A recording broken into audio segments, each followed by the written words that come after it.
Oh. All right. First off, I want to thank everybody that came down to the event. Continue to see more and more purple and gold in the stands, so we appreciate it and just want to keep, obviously, building on that. I'm looking at the sheet and I'm looking at the scores, and you start replaying things in your head a little bit about the weekend and how close things are, you know. I mean, how close things are from all of a sudden you win another match, or you're in the finals, or you know you're not on the stand. You know, there's not a whole lot of range. It's close. You know, so I know some of our guys are hurting, and that's all right. I mean, you put a lot into the sport, and when you don't get what you want, it is a painful thing, but it's also a growth thing.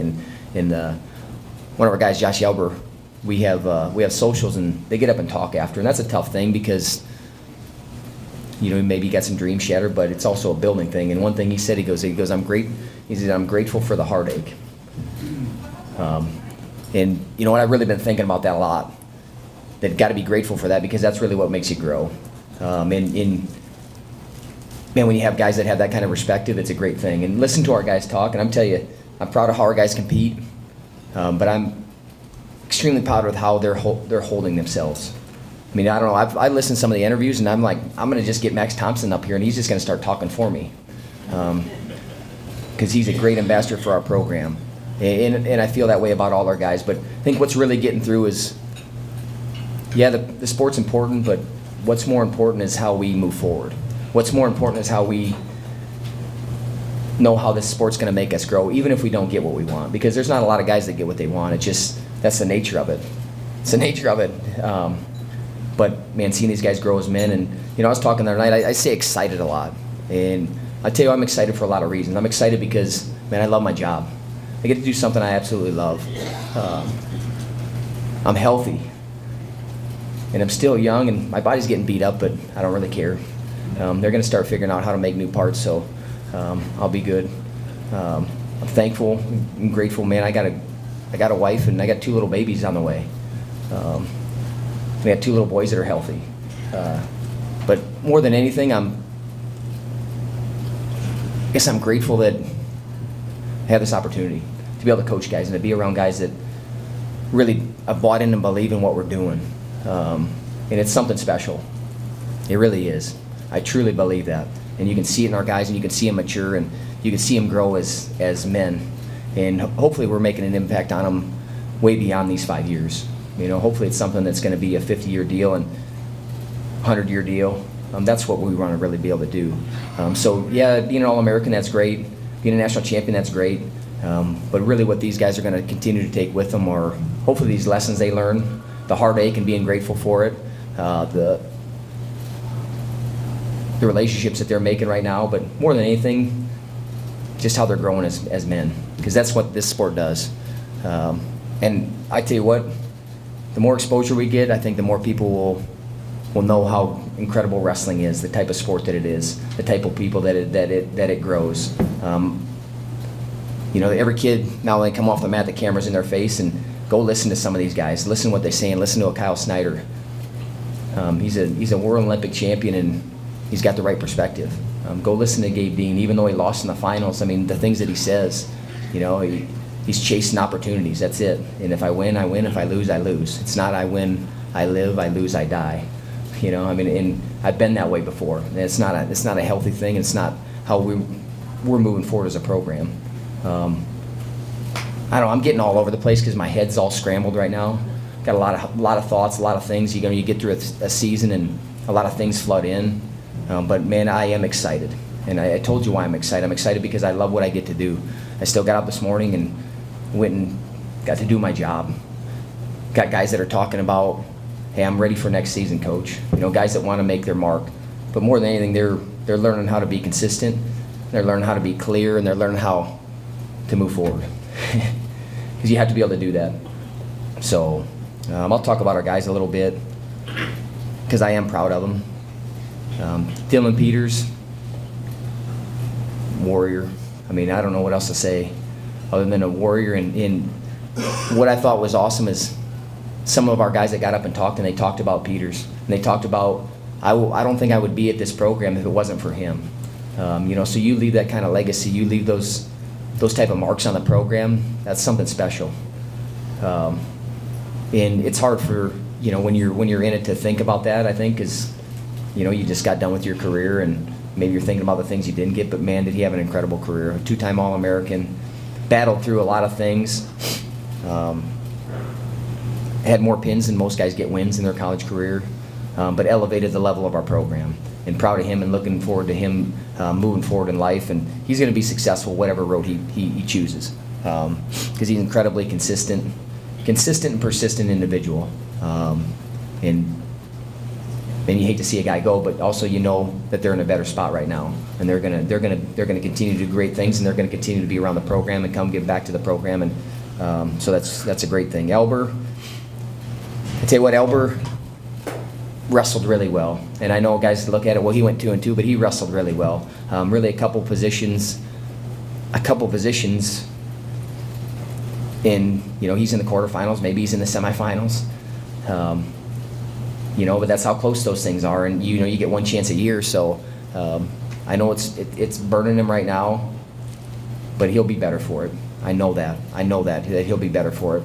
But he's right there, and you can wrestle this tournament. You wrestle this tournament 100 times, it's going to be different a lot of times. But you get that one opportunity, and I think any other weekend, he's somewhere on that stand. He's high on that stand because he's that good. But I know he'll be better in the future for it. Go to Hochschlag. Hochschlag, just a gritty, tough kid. Obviously undersized for 97, but he's going to continue to get bigger. He's going to continue to get better. I came in last night and he was in there. So that tells you a little bit about where that kid's at.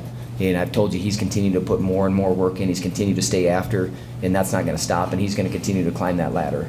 If you'd have looked at the start of the season, is he going to be 74 pounder? Maybe he's trying to be an 84 pounder. All of a sudden he bumps up to 197, and he's in the national tournament. And that's built on, just his guts and heart and grit, and he's going to continue to get better. Luhan's, man, he's good. He's really, really good. And sometimes guys got to realize how good they are, and sometimes they have to go through this type of experience to really make the jump to the next level. You have to get to that tournament and feel it.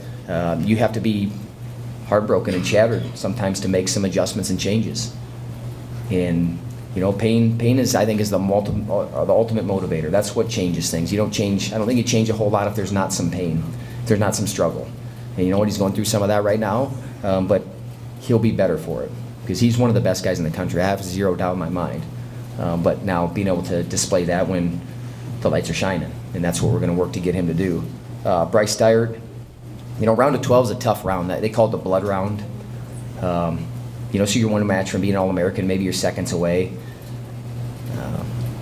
And I know he had full, absolute conviction and belief, that he was going to be on that stand, and that's a great thing. And I don't want him to lose that because I still believe in him the same. And I saw a little video of him talking. And he's worth listening to, for a 20-year-old kid. I know sometimes everyone thinks the youth of the country now they're going to hell and they don't know anything and they don't pay attention. And tell you what, these kids they're getting it though. And if you listen to him, I tell you what, I was impressed. I was impressed listening to him talk. And I always pick up some things when I listen to him talk. So how he's thinking on a very high level, and he's taking it at how I do things in wrestling. I'm going to take those into my life. How, when I get done with this, I'm gonna go run a business. I'm gonna go do these things. The things that I'm learning, I know I'm gonna have setbacks in life, but it's not gonna deter me. I know what I want, and I'm burning the bridges and not gonna look back. So having that kind of determination, and that's the kind of kid you want. Foster, he was 15 and 18 last year. So outside of our room and him, there's not a single person that would have said that he's gonna be on the stand right now this year. He was 15 and 18 last year. He moved up from 74 to 84, almost made the national tournament. But kind of since he's been here, he's continued to grow. Grow, obviously physically, but as a man and just as a competitor. And it's fun to see a guy grow like that. And it's a great story. I was sitting with one of our guys this morning, and we're talking. I said, maybe you had a similar season to Foster this year. Look at what he did. It's capable. You're capable of doing the same thing, but you're not going to be capable of doing it if if we don't do some things, we don't make some changes, if there's not some serious effort, and there's got to be belief on their part, and this guy believes. Randy, I said it, Randy's done a great job with him. He always saw something in him. He always, for instance, since we've recruited him, he's like, I think this guy's, he's going to be really good. He's going to be really good. He's going to be really good. And you know what? He's on the stand as a sophomore. And he's got 2 more years, and he's only going to continue to get better. But love how he competes. And excited to see him continue to grow as competitor man, and he's just going to keep climbing that ladder. And then Max, I mean, you got that. We went and got him for a reason. I mean, we felt like he was something special to begin with. And you can kind of, you know, you build your programs around certain guys, a Peters. You build your programs around guys like Elber. You build your programs around a guy like Max Thompson. And then other guys get on board with him. And